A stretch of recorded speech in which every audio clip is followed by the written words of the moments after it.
नमस्कार मंडळी, द ऋतुजाज किचनमध्ये तुम्हा सर्वांचे पुन्हा एकदा स्वागत. थंबनेल बघितल्यानंतर तुमच्या लक्षात आलंच असेल आज आपण कोणती रेसिपी बनवतोय. तर आज आपण उपवासाचा ढोकळा बनवतोय. हा ढोकळा बनवायला खूप सोपा आहे आणि खूप छानही लागतो, त्यामुळे तुम्ही नक्की बनवून पहा. सगळ्यात पहिल्यांदा मी एका मिक्सरच्या भांड्यामध्ये 1/4 कप साबुदाणा घेतलेला आहे. हा साबुदाणा आपल्याला मिक्सरमधून बारीक करून घ्यायचा आहे. हे बघा, मी मिक्सरमधून बारीक करून घेतलेला आहे. साबुदाणा मिक्सरमध्ये बारीक व्हायला थोडासा वेळ लागतो, पण थोडासा जाडसर असला तरी काही प्रॉब्लेम नाही. तुम्ही व्हिडिओमध्ये पाहू शकता. पण जेवढं शक्य होईल तेवढं तुम्ही बारीकच करून घ्यायचं आहे. आणि इकडे मी जो साबुदाणा वापरलेला आहे तो मी कच्चाच घेतलेला आहे, भिजत ठेवला नव्हता किंवा भाजूनही घेतला नव्हता.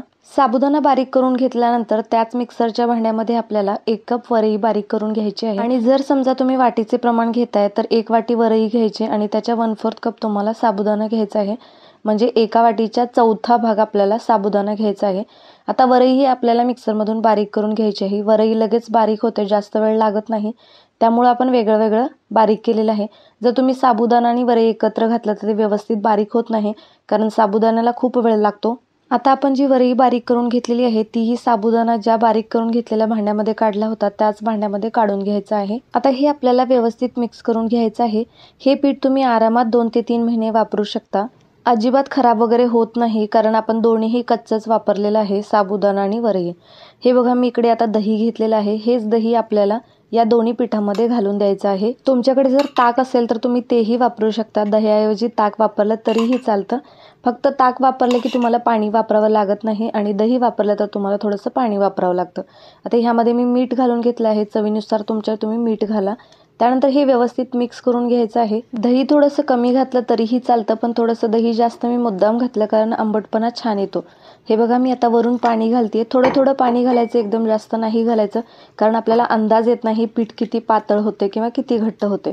तर हे बघा, थोडंसं पाणी घातले आणि हे व्यवस्थित मिक्स करून घेत आहे. नॉर्मली आपण बेसनचा ढोकळा बनवण्यासाठी जसं मिश्रण बनवतात तशाच प्रकारचं आपल्याला मिश्रण बनवायचं आहे. हे बघा, तुम्ही व्हिडिओमध्ये पाहू शकता याची कन्सिस्टन्सी. त्यानंतर हे बॅटर आपल्याला 25 ते 30 मिनटं भिजत ठेवायचं आहे. जर समजा तुमच्याकडे जास्त वेळ नसेल तर 10 मिनटं भिजत ठेवलं तरीही चालेल, पण कमीत कमी 10 मिनटं तरी हे बॅटर भिजत ठेवा. मी हे बॅटर 15 मिनटं भिजत ठेवलं होतं. बॅटर भिजेपर्यंत मी बाकीची तयारी करून घेतली होती. ज्या भांड्यामध्ये मी ढोकळा बनवून घेणार होते त्या भांड्यामध्ये मी पाणी उकळायला ठेवलं होतं. मी माझ्या इडली पात्राच्या भांड्यामध्येच ढोकळा बनवून घेतला होता. माझं जे इडली पात्राचं भांडं आहे ते 4 in 1 आहे. त्यामध्ये इडली, मिनी इडली, ढोकळा आणि जर वाफवायचं काही असेल तर तेही वापरू शकतो. त्यानंतर ज्या प्लेटमध्ये आपण ढोकळा बनवणार आहे त्या प्लेटला तेल लावून घ्यायचं आहे. जर तुमच्याकडे हे भांडे नसेल तर तुम्ही कढईमध्ये ताट ठेवूनही ढोकळा बनवू शकता. हे बघा, मी 15 मिनटंच बॅटर भिजत ठेवलं होतं, सुरुवातीलाच व्हिडिओमध्ये सांगितल्याप्रमाणे. आता यामध्ये आपल्याला खायचा सोडा किंवा इनो घालायचा आहे. जर तुम्ही इनो खात नसाल तर तुम्ही खायचा सोडा वापरू शकता. दोन्हीपैकी तुम्ही काहीही वापरू शकता. त्यानंतर यावरती थोडंसं पाणी घालायचं आहे आणि हे बॅटर आपल्याला व्यवस्थित मिक्स करून घ्यायचं आहे. खायचा सोडा किंवा इनो जर फार दिवसाचा असेल तर तो वापरू नका, त्याने बॅटर फुलत नाही. फ्रेश असला की बॅटर व्यवस्थित छान फुलून तयार होते. हे बघा, एकाच डिरेक्शननी असं व्यवस्थित मिक्स करायचं आहे, उलटं फिरवायचं नाही आहे. त्यानंतर ज्या प्लेटला आपण तेल लावून घेतलं होतं त्या प्लेटमध्ये हे बॅटर लगेचच घालायचं आहे. ही प्रोसिजर खूप फास्ट करायची आहे. सोडा घातला की लगेचच हे बॅटर आपल्याला ओतून द्यायचं आणि उकळलेल्या पाण्यामध्ये हे लगेच ठेवून द्यायचं आहे. त्यामुळे आपला ढोकळा खूप छान फुलून तयार होतो. जर तुम्ही या प्रोसिजरमध्ये जास्त वेळ लावला तर ढोकळा व्यवस्थित फुलत नाही. त्यामुळे अगोदरच पाणी उकळायला ठेवायचं आणि ज्या प्लेटमध्ये तुम्ही ढोकळ्याचं बॅटर घालणार आहे त्या प्लेटलाही अगोदरच तेल लावून घ्यायचं आहे. ह्या दोन्ही प्रोसिजर अगोदर करून घ्यायच्या आणि जेव्हा तुम्ही बॅटरमध्ये सोडा घालता ते लगेचच यामध्ये ओतून देऊन लगेच यामध्ये ठेवायचं आहे. आता मी वरून थोडंसं लाल तिखट घालते.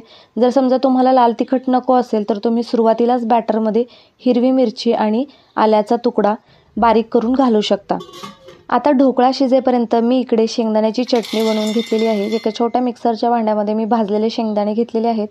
त्यामध्ये जिरे आणि मीठ घालते. आता काही भागामध्ये जिरे खाल्ले जात नाहीत. जर तुमच्याकडेही खात नसाल तर तुम्ही यामध्ये फक्त मीठ वापरा. त्यानंतर यामध्ये आल्याचा तुकडा, हिरवी मिरची आणि मी कोथिंबीर घालते. कोणी कोथिंबीरही खात नाही उपवासाला. जर तीही नको असेल तर तुम्ही नाही घातलं तरीही चालेल. फक्त मीठ, हिरवी मिरची, आल्याचा तुकडा आणि शेंगदाणे, दही वापरूनही तुम्ही चटणी बनवू शकता. तीही खूप छान लागते. त्यानंतर मी वरून थोडंसं दही घातलेलं आहे. दही तुमच्या आवडीनुसार घाला, थोडंसं कमी घाला किंवा जास्त घाला, जसं तुम्हाला आवडतं तसं. नंतर वरून थोडंसं पाणी घालायचं आहे. सुरुवातीला एकदम जास्त पाणी घालू नका, त्यामुळे व्यवस्थित शेंगदाणे बारीक होत नाहीत. आणि त्यानंतर थोडंसं बारीक करून घेतल्यावरतीच यामध्ये आपल्याला जास्त पाणी घालायचं आहे, म्हणजे जसं तुम्हाला पातळ किंवा घट्टसर हवं आहे.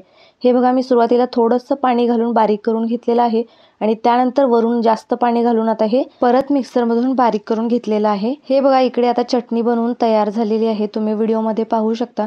याला जास्त हिरवा कलर नाही आला कारण मी शेंगदाणे सालीसहित वापरले होते.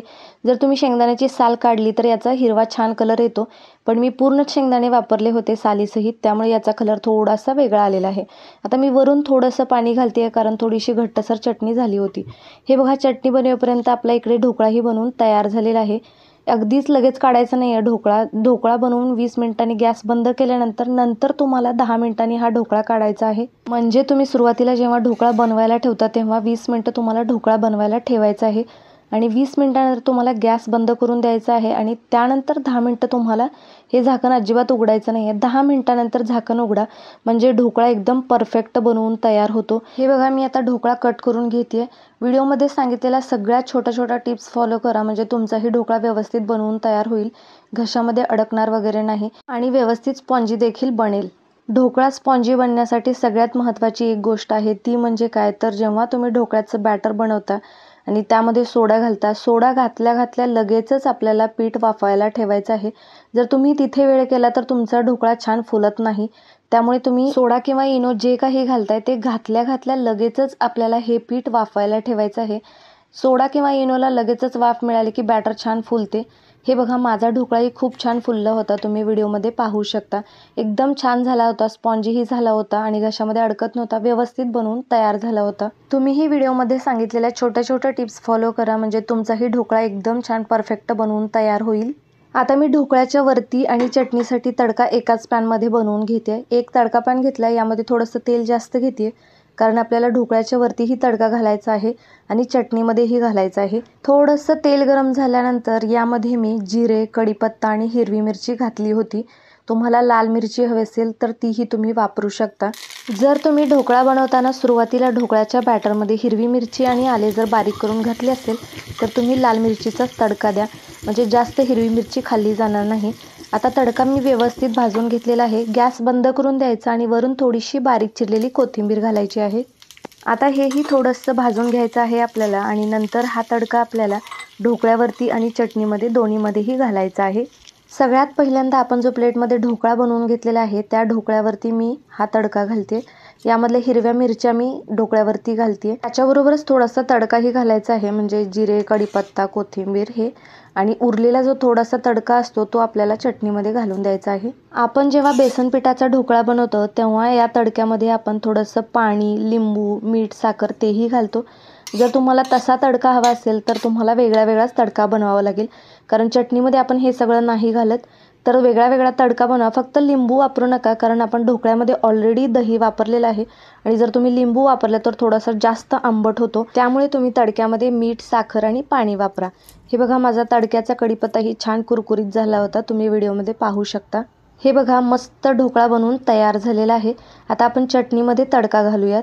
चटणीमध्ये तुम्ही पाणी तुमच्या आवडीनुसार कमी जास्त ॲडजस्ट करू शकता. जर सुरुवातीला थोडीशी घट्टसर असेल तर वरून थोडंसं पाणी घाला आणि चटणी पातळ बनवून घ्या. जर तुम्ही शेंगदाण्याच्या चटणीऐवजी खोबऱ्याची चटणी बनवणार असाल तर तीही बनवू शकता, तीही खूप छान लागते. पण खोबऱ्याची चटणी बनवताना त्यामध्ये फुटाण्याच्या डाळीऐवजी शेंगदाणे नक्की वापरा, त्यामुळे चटणीला घट्टसरपणा छान येतो. हे बघा आता आपली चटणी देखील बनवून तयार झाली. येणाऱ्या महाशिवरात्रीच्या दिवशी तुम्ही हा उपवासाचा ढोकळा आणि चटणी नक्की ट्राय करून पहा आणि ट्राय केल्यानंतर कमेंट करून सांगा कसा बनला होता.